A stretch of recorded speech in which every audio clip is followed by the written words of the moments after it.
Hi, and welcome to BUS365 Financial Management for the fall 2019. I am Professor Nugent. I will be your facilitator and instructor for this course. Now, this video is meant to give you a good idea of what you need to do to complete this course. This video will include many helpful hints and directions on what you need to do and what you're responsible for. So please watch this video to the end. There's going to be some very important points made later on that will save you a lot of time in completing and doing well in this course. So the first thing you should do is read over announcements. And the first announcements I have is getting started with financial management. So in this announcement is where you probably got the link for the getting started video. You should watch, like I said before, watch this video in its entirety. Then read over all the announcements that are posted. Sign up for the homework manager on My Finance Lab and read the syllabus and then start your coursework. Now, I'm going to go through each of these points right now here together. So let's start with the announcements. So the first announcement here is late assignments. I just want to make it very clear that I have a number of courses I'm working with and over 300 students I'm managing, so I don't have the time to entertain late assignments or evaluate late assignments. So if you miss any assignments in this course on their due dates, then you will not have an opportunity to make those assignments up or get extra credit to make those points up. So be very careful on your time management for all the assignments in this course. Also, the most popular question I get asked is, when is the midterm? When is the final? Well, the midterm is October 23rd. It starts at 6 a.m. and ends at 11 p.m. So that's the time frame you have to start the test. And then the final exam will be December 11th, same time frame. So I'm going to post a review for each of these tests on Blackboard. They'll give you specifics about these exams, and both exams are online. Now, next thing you should do is get the textbook in My Finance Lab. So I give a link here where you can find the textbook, but you can also click the link here, My Finance Lab plus ebook. Okay. And here is the registration code. So the course ID is right here. Now, for the My Finance Lab, in addition to the textbook, if you have, say, a paper copy of the textbook, you will have to sign up for the My Finance Lab separately. And these are the instructions on how to sign up for My Finance Lab. Same course ID.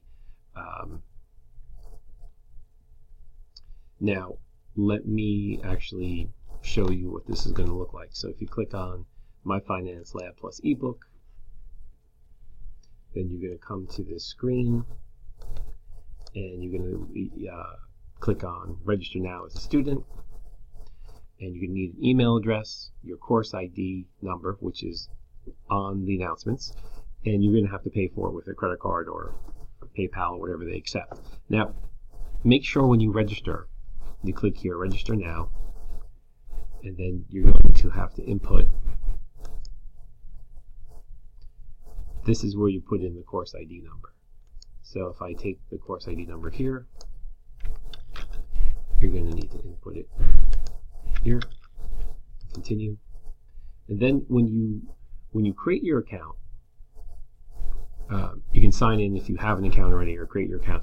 Make sure you use your actual name, full first name and last name as it appears in Blackboard and Solar. Don't make up any nicknames or any names other than what your name is officially registered in Blackboard and Solar, because otherwise it won't be able to match up your grades from My Finance Lab to Solar or Blackboard later on. And this is very important. You'd be surprised how many students make up names or have new names they've input that I can't track. So make sure your name is going to match exactly the name you have registered with Stony Brook when you create your account. Okay.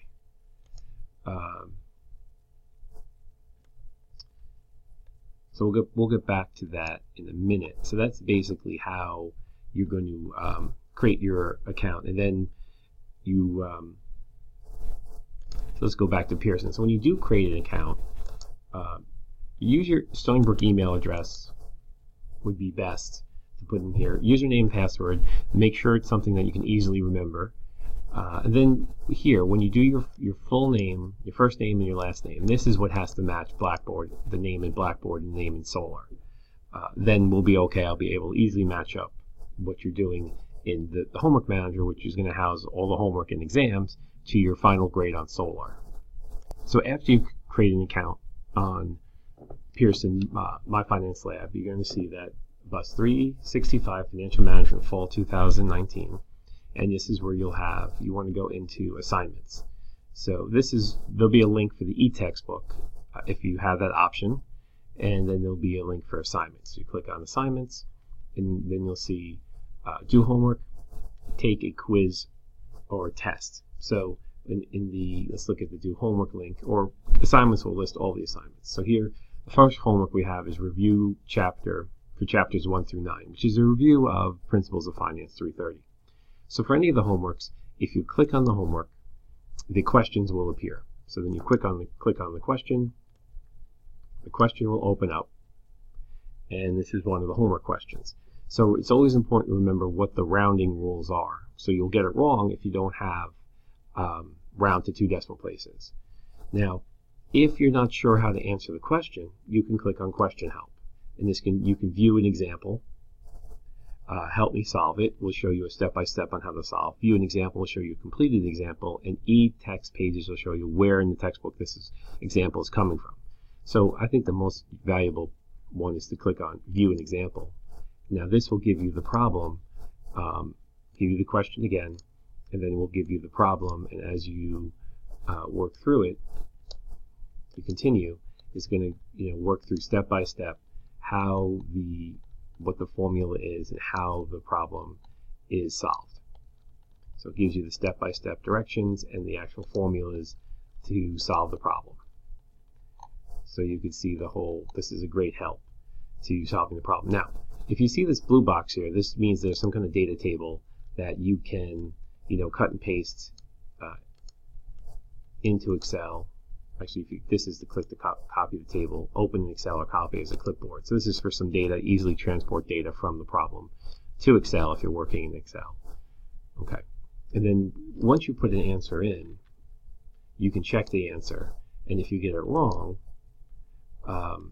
you get a second attempt to input an answer. You get that wrong again, and then you have a third attempt, your final check. And then you get that wrong again, you have forced to move on. So you get 3 tries to answer the question. Now, once you complete the homework fully, say you complete all of the questions in the homework, you see you got this question wrong, you complete all the questions in the homework, and you get your final score, you can restart the homework from the beginning and get another 3 tries. You can't restart the question, though, and expect to get additional tries, because you only get 3 tries in the first attempt on the whole homework set. Once you complete the whole homework set, if you're not happy with your final score, you can restart the homework set. It will erase basically all your previous answers, and you can restart a second attempt on the entire homework. So that gives you many chances to get the score that you want to get, as long as you put the increased effort into it. Now when it comes to take a quiz/test, you're not going to see anything here until the day of the midterm or the day of the final. Here's an example of what the test would look like. So you would have, let's say, test 1, the value of the actual question you're on, and the time remaining to complete the exam. So when you're taking the test, you read the problem, you input the answers, just like a homework, into the cells, and then you're going to click on Submit Answer. And then when you're done submitting, each of the questions for the exam, you would submit the test. Now, you don't get multiple attempts on these questions, you get 1 attempt. And once you, finish the test, that's your final score, and the final score will be given to you when you complete the exam. So the exam works similar to the homework questions, except you have a timing base, and you have to complete each question without a check answer, and you just submit, and you don't know your grade until the end of the exam. So pretty straightforward. I'm sure you've been through similar types of exams online. And I give generous amount of time to complete the online exams, but you should study for them before you attempt them, because you won't be able to learn everything you need to do in the exam and complete the exam on time. So you do definitely need to study, even though it's technically an open book exam online, you still should study before you attempt the exam, otherwise you will run out of time. So the more prepared you are, the quicker you should be able to finish the exam and the better score you'll get. So going back to assignments, there are regular homework assignments like Chapter 11 homework, Chapter 12, Chapter 13, and there are these special Excel homework assignments. Now, on Blackboard, there is an announcement how to complete the Excel-based assignments on My Finance Lab. It's very important that you watch this separate video, which goes over detailed instructions of how to complete these and how to complete them in a way to get a perfect score. Because what we're testing here is your ability to use Excel as well as the concepts in finance. We're not testing your ability to enter numbers into Excel boxes. We want you to create formulas. So in assignments, when you click on Excel Homework 1, it's going to come up with each of the question spreadsheets. So you're going to click on the spreadsheet question, and you're going to see this box here. So first, you're going to download the materials, and then once you download the materials, you work on the project, and this second step will give you the steps of what you need to do, and then you attach the file and you submit the file for grading. So it's a little bit more of a complex process, and you need to watch that separate video in its entirety to learn how to download the files properly, upload the files, and then how to properly enter in the material. Then interpret, I do give you the system will generate a feedback of what you did right and what you did wrong, and give you another attempt, actually multiple attempts, to correct the spreadsheet and re-upload it into Blackboard. So this is something that is covered in a separate video that you must watch before you attempt to do one of these Excel assignments. Okay, and then so you would do that multiple times for each question in the assignment. So if I go back to the main menu, yeah, so this is basically from here. The only two links you really need is the study plan is not something we're working with. So it's the e-textbook and the assignments, where in the assignments area is where you would do the homework and take the tests. So the Excel, the regular homework problems, and then you have a special Excel problem that is covered in a separate video. So please watch that before you attempt the homework 1 for Excel.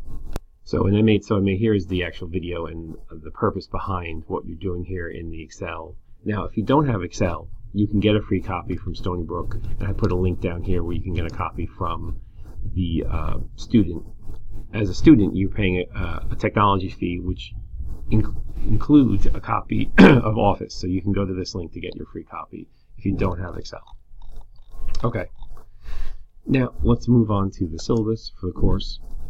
So this is the syllabus for the course, and it goes over why the course is important, the course description, the textbook for the course, which is outlined in My Finance, which is outlined on the announcements, how to do that, the learning outcomes for the course, the specific learning outcomes, the methodology, and then the grading. So here I list basically test 1 and test 2 are 100 points each.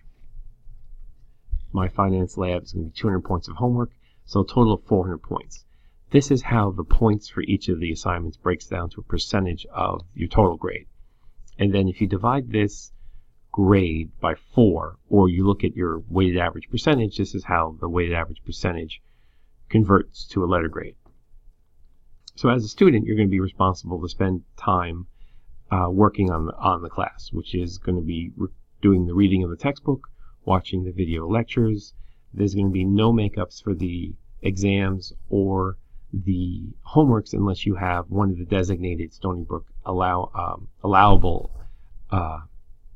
absences, which would be you're in a legal situation, a medical situation, or a school-related event that's sanctioned to allow for made-up assignments, such as you're on the football team and there's a football game at the same time of the exam. Now the homeworks have generous due dates, so if you do have a complication on the day the homework is due, it doesn't automatically exempt you from doing the homework. You just need to do it a couple of days earlier. Here's the overall course schedule of what we're doing from week 1 to week 15. And then including a course overview of each of the chapters listed out in the syllabus. So, and then your responsibility as far as academic integrity and other various information. So when you have time, read over the syllabus in its entirety. It will help you to do better in the course. Now, the class videos for the course, if you click on class videos, it'll open up YouTube. And within YouTube, you're going to have the financial management, all of the videos for the course that are the lectures for the course that help you complete the homeworks and understand what's happening. So this is the playlist. I would suggest you subscribe, so that way if I add any new videos to the playlist, you'll get an announcement or a warning about that and be included in the new videos I may post on this playlist. So this is really the classroom component of the course, where you would be the lectures, which normally I present in the classroom for a regular class. They're all backed up here to watch, and you can easily access them by clicking on class videos. Here again is the link for My Finance Lab ebook. You click on this and it'll open up the My Finance Lab for you to access at any time and register, which we covered earlier in this video.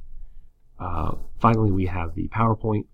So you click on here and you'll get the PowerPoints for the course, which go along with the videos, lectures I have incorporated as well. Okay. So going back to the top, this control panel, you won't have that, the instructor control panel. So here are the announcements again. So once again, please watch this video to the end, which at this point you're pretty much at the end, and then follow the instructions of this video, and you should have a very clear picture of how this course needs to be completed. And of course, if you have any other additional questions, please feel free to email me. Thank you for your time, and I hope you found this video informative and helpful.